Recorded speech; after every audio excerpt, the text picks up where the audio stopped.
Eh bien, nous voilà à la Galerie Rêve d'ailleurs. On est au 29 rue Paul Bert. Ça ne change toujours pas, je le dis à chaque fois. Et ben, on vient de finir l'accrochage avec Patrick. On a des belles vitrines, très épurées, avec des plantes cette fois-ci, ça change. C'est la volonté de l'artiste et on essaie d'écouter au mieux toujours l'artiste.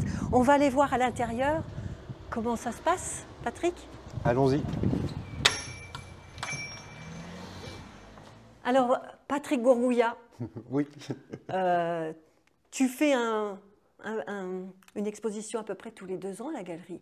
Oui, c'est ça. Tu es un Ouais, habitué, ouais, on peut ouais, dire comme on ça peut dire quand ça, même. ouais. C'est la Alors, 4e fois en fait. 4e fois, 4e c'est un bon chiffre. Hein? Oui, j'espère. Bien oui. sûr, ça peut être que ça. Ok.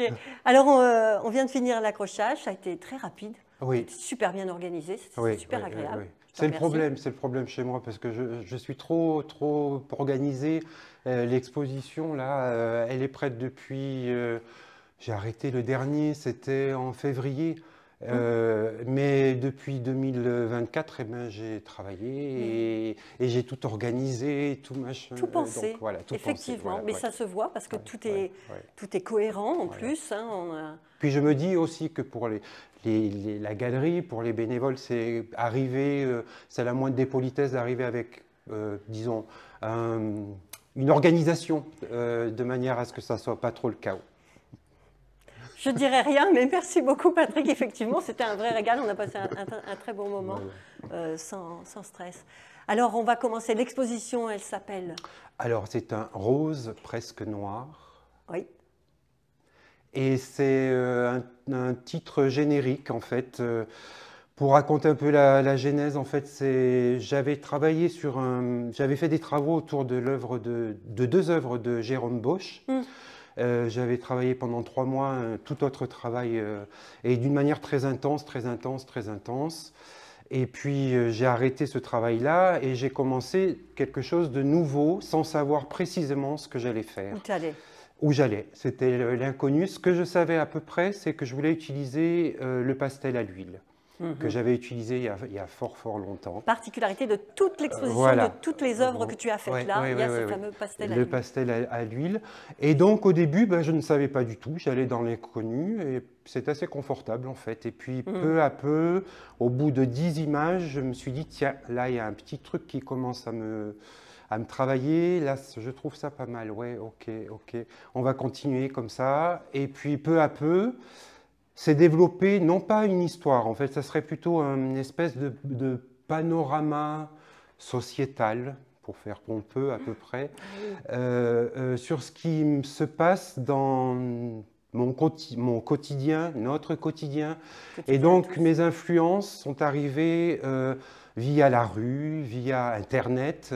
Et je me suis dit, tiens, tu vas explorer un petit peu ces choses-là. Et peu à peu, les choses se sont forgées. Alors, ça devient un rose presque noir, parce que pendant tout ce temps de travail, j'écoute beaucoup de musique grecque, variété et tradition, et notamment une artiste grecque qui s'appelle Angélique Ionatis, qui a sorti un album dans les années 70 qui s'appelle Un bleu très noir, et je trouvais ça très beau.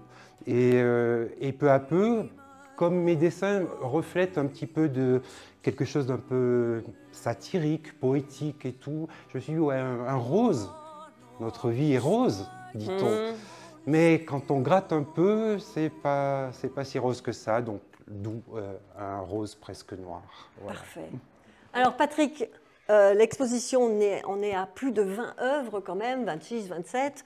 On va parler de quelques-unes comme ça parce qu'elles ont toute une histoire. Oui. C'est extraordinaire parce que Patrick, justement, a cette faculté extraordinaire de tout expliquer. Il a une très belle culture. C'est passionnant, ça mérite vraiment, c'est un artiste qui mérite vraiment d'être connu et entendu. On n'a plus qu'à l'écouter en fait et tout a une explication. Ouais, c'est important, c'est important pour toi. Et tout s'explique. Voilà. Et ça apprend aussi à savoir regarder les œuvres justement parce qu'il y a les petits détails toujours qui en disent long sur le sujet. Donc par exemple, on pourrait parler de Love. De Love, en fait, oui, c'est tout simplement un clin d'œil, en fait, Love. Donc c'est un graffiti sur une cité, on voit une cité au fond. Oui. Et puis en gros plan, il y a 2 chiens de combat.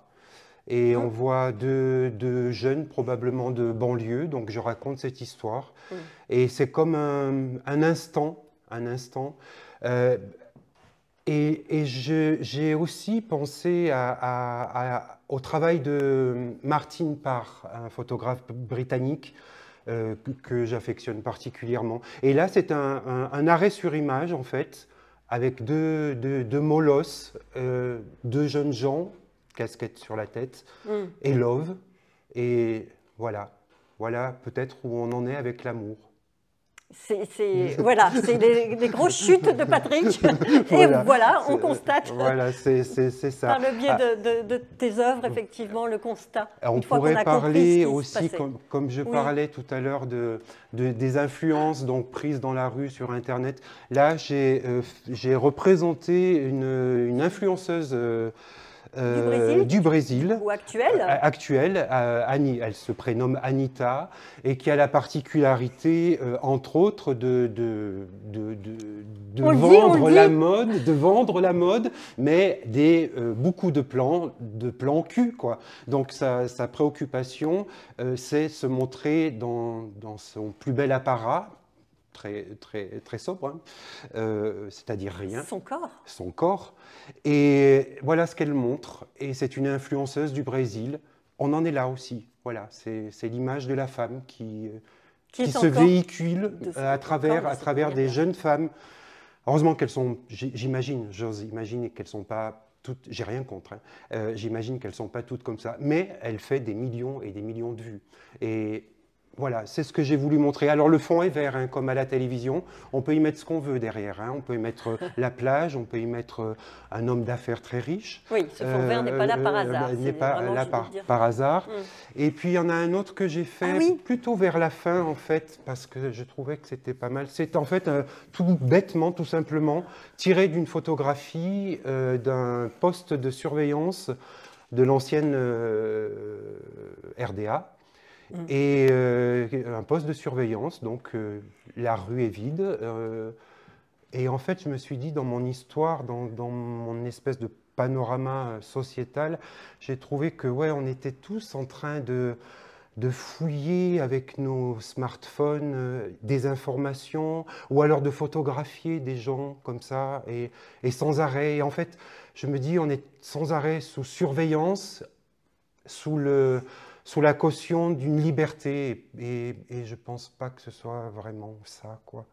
Donc ça me paraissait intéressant de mettre un truc un peu, c'est l'histoire de l'Europe aussi, donc un petit retour à la RDA, et d'ailleurs il y a d'autres petites photos, images, où je fais des clins d'œil à l'ex-Tchécoslovaquie, voilà. Oui, voilà. On a parlé tout à l'heure, effectivement. On en parlait tout à l'heure, ouais. On est toujours, effectivement, dans toutes tes œuvres, hein, branché vraiment sur ce qui se passe. Tu as vraiment un regard et tu veux vraiment y mettre, j'allais dire, déposer ou poser toutes les choses qui ne vont pas très bien. C'est ça, c'est ça. Tu as une culture aussi, tu as vécu à Berlin, je ne me trompe pas. À Berlin, à Prague. À Prague. Voilà, à Paris aussi. Voilà, tu as peut-être aussi cette ouverture d'esprit sur l'Europe en tout cas. Sur l'Europe. Mais ce dont je me dis, d'ailleurs, il y a une œuvre qui est là-bas, qui s'appelle TV Today, qui est directement inspirée dans sa composition d'une œuvre du peintre allemand George Gross. Ouais. Et cette œuvre-là, donc j'ai pris vraiment la composition de Gross, et l'œuvre de Gross s'appelle Le Suicide. Et sur ce que j'ai fait, en fait, j'ai intégré un homme d'affaires affairé qui court, on ne sait pas où, à toute vitesse. J'ai intégré un jeune avec son smartphone qui ne regarde pas, qui a un cadavre dans la rue. Et ouais, ça rejoint ça, en fait. J'ai vraiment l'impression... Des événements qui se passent. Des événements qui se passent et que personne ne voit. Hein, on en est là, et c'est vrai qu'on est dans une actualité très étrange. Voilà. Encore une fois, mais tout ça avec des jolies couleurs bien joyeuses. Et c'est ça le but, en fait. C'est de divertir l'œil avec la couleur. Mais c'est vrai que...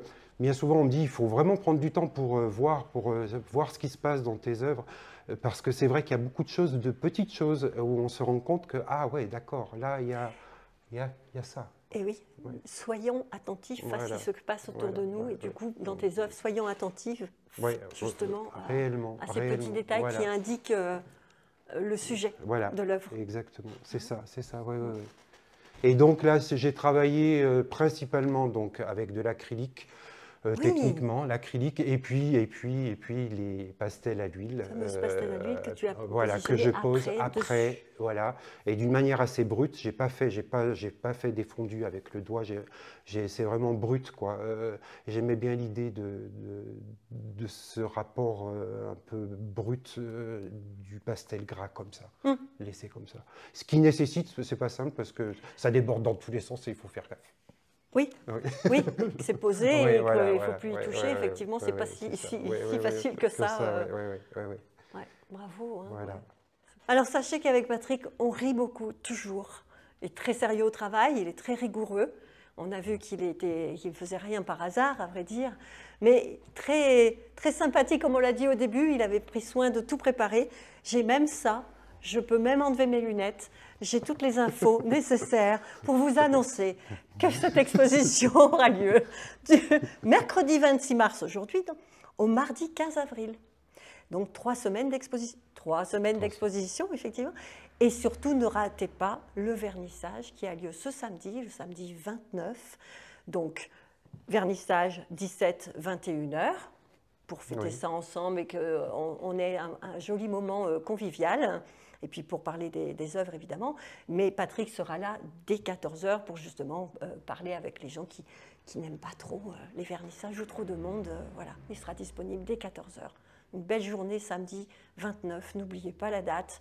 Et puis sinon, il y a 3 semaines pour découvrir l'expo, évidemment. Alors, la Galerie Rêve d'ailleurs, on ne le dira jamais assez de toute façon. On n'est pas loin de la plage Jean Jaurès, pour ceux qui connaissent Saint-Étienne. La plage Jean Jaurès et Jacquard, c'est vraiment à quelques pas de la cathédrale Saint-Charles. Voilà. Donc 29 rue Paul Bert. Allez, une idée excellente qu'ont eu nos 2 compères, Pierre Gérard et puis Patrick, qu'on vient de saluer. Et voilà, l'exposition. Ils ont eu la bonne idée pour le finissage, en fait, le samedi 12 avril à 18h30, de nous offrir un spectacle. Donc, chanson, bande-son, voilà comment on dit. Voilà ce que vous avez prévu. Est-ce qu'on en dit plus? Vous avez beaucoup travaillé? On a beaucoup travaillé, on travaille encore. Je pense que ça va être... ça va être sympa, forcément. Voilà, alors ce qu'on dit, soyez tous les bienvenus, c'est tout public. Exactement. C'est prix libre de droit, on le fait comme ça? Libre de droit. C'est toujours personnel, texte personnel. Tout perso. Voilà. Donc c'est drôle et puis parfois c'est très grave. Non, je garantis que si vous avez envie de passer un bon moment là, je garantis sous mon nom que forcément que ça va être bien. Garantie, venez nombreux, vraiment. Alors à la galerie, il se passe toujours des choses, c'est vrai, et pour cette exposition, on a quand même pas mal d'événements, et on a Soror aussi. Donc Soror, ça sera le jeudi 10 avril à 18h30, venez nombreux aussi. C'est Fran, chanteuse, et Majo, conteuse, se sont rassemblées, se sont découvertes et ont décidé d'offrir aussi un spectacle qu'elles vont présenter à la galerie, donc ce jeudi 10 avril. Elle vous raconte du coup le féminin agressé. Je prends mes petites notes pour ne pas dire de bêtises. Le féminin agressé, sa force, sa résilience, sa renaissance. Voilà, ça risque de beaucoup parler, nous raisonner certainement quelque chose. Voilà. Et c'est bien sûr tout public, hommes et femmes, tout le monde. Voilà.